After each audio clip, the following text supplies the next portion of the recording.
الله الرحمن الرحيم هل أتاك حديث الغاشية وجوه يومئذ خاشعة عاملة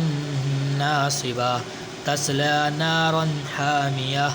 تسقى من عين آنية ليس لهم طعام إلا من ضريع لا يسمن ولا يغني من جوع وجوه يومئذ ناعمة لسعيها راضية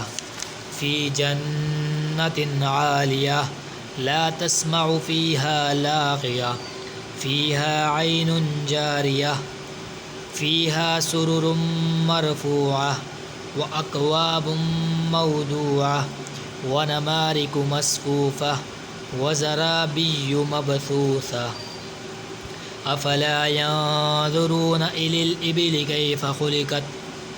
وإلى السماء كيف رفعت وإلى الجبال كيف نصبت وإلى الأرض كيف سطحت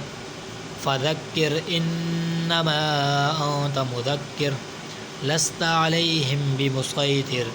إلا من تولى وكفر فيعذبه الله العذاب الأكبر إن إلينا إيابهم ثم إن علينا حسابهم